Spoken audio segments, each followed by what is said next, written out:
What's going on, folks? So Samajia here. Today's video isn't on a quote. Today's video is on a specific topic. Okay. Before I move into what the topic is or start talking about the topic, I would like to appreciate everyone for sharing their thoughts, their feedbacks, helping me learn, helping others learn too. And if you have anyone you feel this video will be of help to, you can share with the person and also help the person grow in one way or the other. And with that, let's move into the topic for today. The topic for today is titled challenge. Challenges, challenge, anyhow you want to name it, but the topic is challenge. Okay. And firstly, I'll start with a definition of challenge, typically from Google. And what does the definition of challenge say? I saw one that really stood out to what I'm trying to explain here. And it says a challenge is an objection or query as to the truth of something, often with an implicit demand for proof. I'll take that again. An objection, that's like the main point I want us to note. An objection or query as to the truth of something. Okay. Recently I was doing like a devotion with like a devotion book, and the topic for that day was how we address challenges. Okay.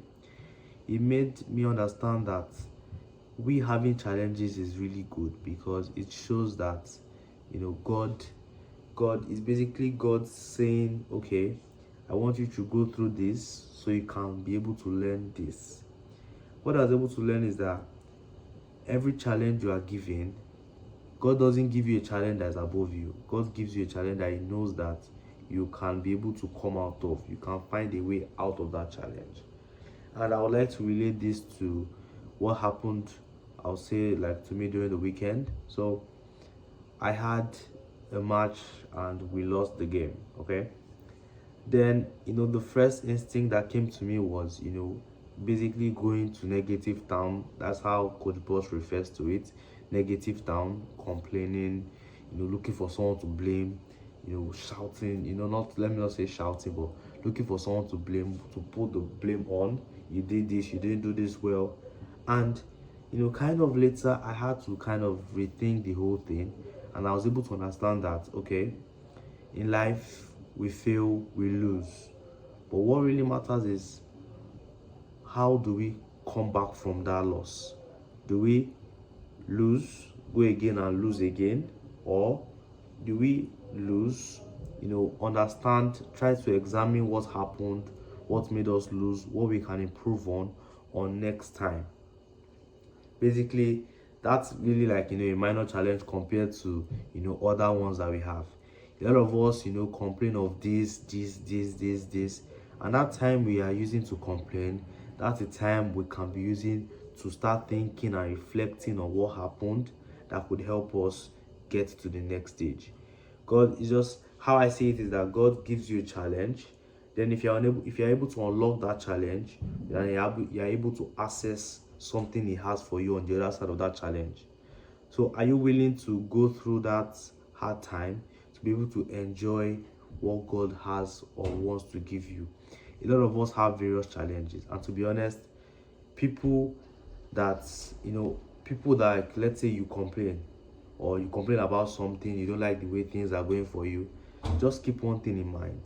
Someone somewhere out there is actually wishing they had a life like yours. So you can really see the irony there. They wish they had a life like yours, and you yourself don't even it's a different thing to like what you live now and want to improve, and you just liking it and wanting to stay there. I'm not saying you should just like it and want to stay there, but have that growth mindset that you want to grow. So now you have a challenge, okay, something holding you back. Let's say a lot of people now, we know, maybe they have a challenge of they didn't grow up with a dad. Okay, so now one option is that you can use that as a means of an excuse throughout your life. Why didn't you become successful? Because I didn't have a dad. Why didn't you become successful? Because I didn't have a dad. And seriously, to be honest, that isn't really an excuse. Okay, we have a lot of people that didn't have a dad, didn't even have parents, a lot of people that were abused, and see them today. How did they get to where they are? They didn't get to where they are by thinking of what happened, going down to negative town, complaining, whining, looking for who to blame their father for not being there. No, they didn't do that. They went and challenged themselves. This life, you came to this life yourself, and you're going to live this life yourself. So what are you going to use the time you have on earth to do? Are you going to embrace challenges, try your best to tackle them, and pick up the knowledge that you need to get from them? Because a life without challenges, to be honest, is a really boring life. Imagine you started your first business, you boom, boom, boom, boom. What story do you have to tell about that whole process? Like, it's like just basically saying, I got this business and it blew up. Wow, there's nothing so interesting about that if you look at it really. But what people that we have now, what they teach us is not like how the business they did that got them to where they are, but they teach us the lessons they learned from the challenges they went through throughout their journey to success. So today, basically, the video is really is long already for today. So one question I'll leave you with today is how are you going to approach challenges in your life going forward? Are you going to be the person that goes down to negative town, or are you going to be the person that uses your challenges, looks at them differently as a way to learn and grow? With that being said, if you have any thoughts, I'm more than open to hear them. Hopefully, it will also help me better understand the topic challenge. On that note, see you on the next one.